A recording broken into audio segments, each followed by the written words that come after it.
Oke, kita lanjutkan diskusi kami bersama dengan Fahri Hamzah, Wakil Menteri Perumahan dan Kawasan Permukiman. Menarik kalau tadi Anda sampaikan sudah keliling ke berbagai negara, begitu ternyata responnya luar biasa terkait dengan Ya, proyek besar dari ya, Presiden Prabowo ini, ya. 3 juta rumah setahun. Tapi Bang, kami bacakan ya, ini ada juga berita di media online sampaikan Menteri Pekerjaan dan Perumahan Rakyat Marwarar Sirait menyampaikan Kementerian PKP tidak akan menarik pinjaman luar negeri pada tahun ini. Hal itu telah disampaikan langsung ke Pak Prabowo. Jadi begini, pertama-tama kita jangan salah paham dengan pemerintahan Pak Prabowo dan Pak Prabowo sendiri. Pak Prabowo itu sekarang sudah menjadi tokoh internasional. Dalam waktu yang sangat singkat, beliau diundang oleh semua negara besar di seluruh dunia dan saya termasuk yang mendapatkan kesempatan pertama bertemu dengan China dan karena China adalah negara pertama yang beliau kunjungi dan saya mendampingi. Dan sekarang beliau sudah menjadi tokoh dunia, mendapatkan kesempatan untuk berpidato di forumnya Rusia, Federasi Rusia. Kemudian berpidato di World Leadership Forum di Dubai, kemudian berbicara dalam banyak sekali event internasional. Dalam tempo 8 bulan lebih, tiba-tiba nama beliau sudah meroket menjadi bintang di dunia ini. Nggak kebayang kalau bukan Pak Prabowo, karena beliau memang datang dengan modal kepemimpinan yang luar biasa.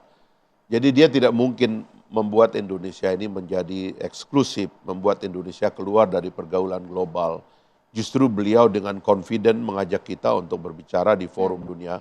Saya sendiri diundang oleh World Bank, diundang oleh JICA, diundang oleh OECD di Prancis dan di Tokyo. Setelah itu ketemu dengan Asian Development Bank, saya ke Aljazair ketemu dengan Presiden Islamic memaparkan Development juga Bank. kan di sana kan proposal. Saya memaparkan semua proposal dan antusiasmenya luar biasa. Jadi kita nggak mungkin nutup diri dari dunia.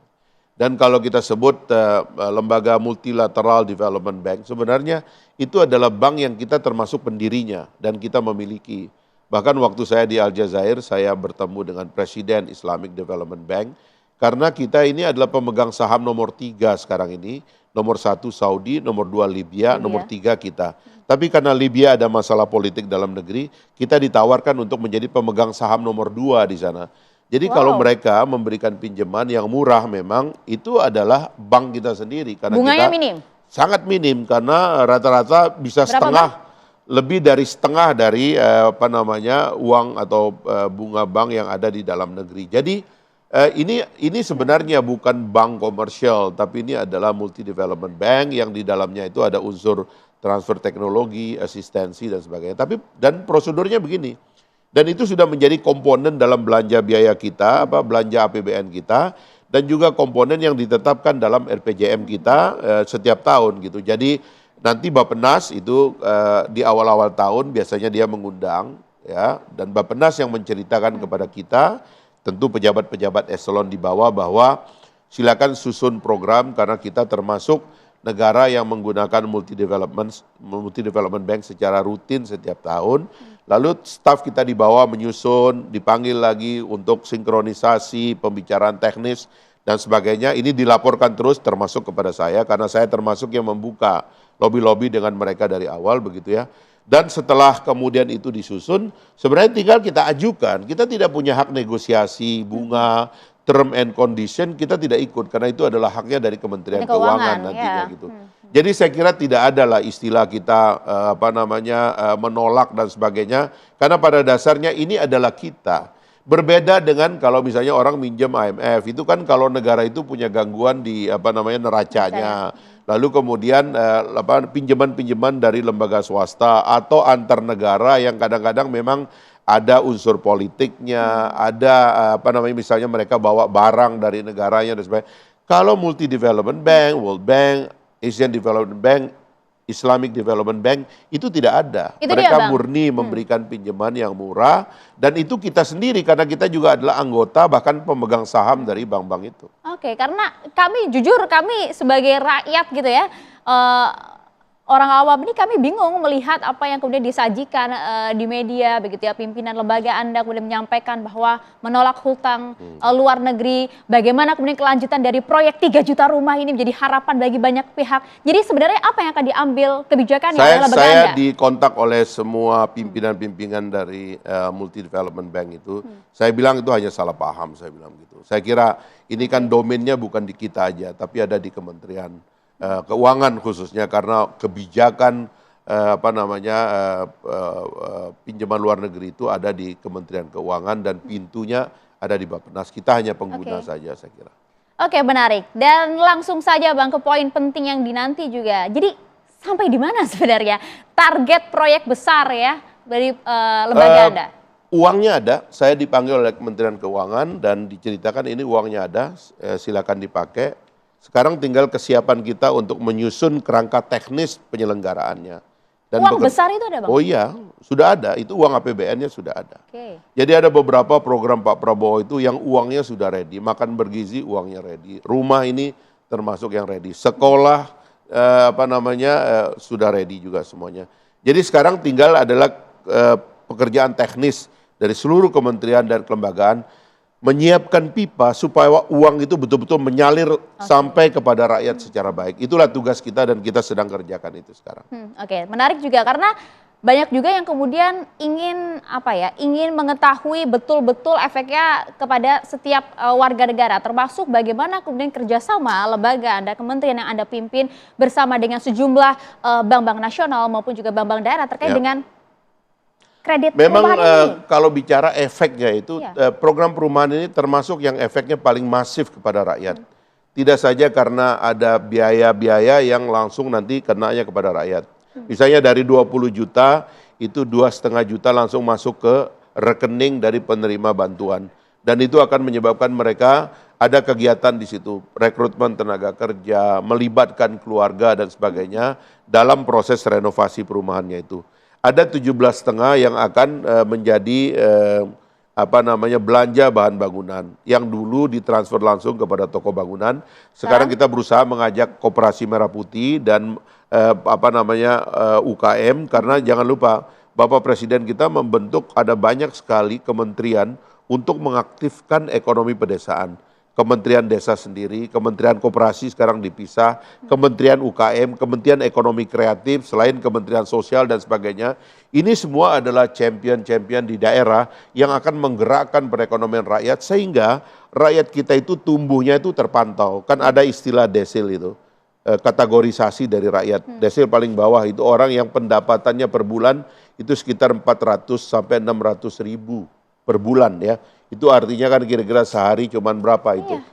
Kemudian ini mesti dinaikkan kelasnya, naik terus sampai mereka keluar dari garis kemiskinan sehingga tumbuhnya rakyat kita itu betul-betul terencana dan ada dalam desain kita. Saya kira itu bisa kita lakukan dan Pak Prabowo menyiapkan begitu banyak infrastruktur kerakyatan untuk kebangkitan dari rakyat Indonesia. Termasuk juga bank-bank daerah, keterlibatannya terkait dengan pembiayaan non subsidi. Makanya nanti ini transfernya kan melalui bank semuanya, dan karena itulah sebenarnya kita ingin bank-bank pemerintah itu menjadi lebih mengenal rakyatnya daripada mengenal pengusaha-pengusaha besar begitu.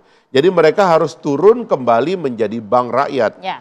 Makanya kayak misalnya BTN sekarang kita mau dorong BTN itu menjadi bank perumahan rakyat yang justru lebih mengenal pembangunan perumahan rakyat daripada pembangunan rumah-rumah mewah dan premium dan sebagainya. Tapi bukan harus dikotomis. Kalau kita memang pisah-pisah, tetapi rakyat harus dikenal terlebih dahulu. Karena mandat dari pendirian bank-bank himbara dari awal adalah untuk mengurusi rakyat. Kira-kira begitu dari awal. Termasuk juga apakah kemudian kementerian Anda mengurusi secara langsung, mengawasi para pengembang, para developer ini terkait dengan kualitas bangunan. Ini yang juga kemudian jangan sampai lengah Bang Fahri. Kita sudah punya sistemnya sebenarnya dan saya sendiri mendiskusikan secara intensif dengan teman-teman.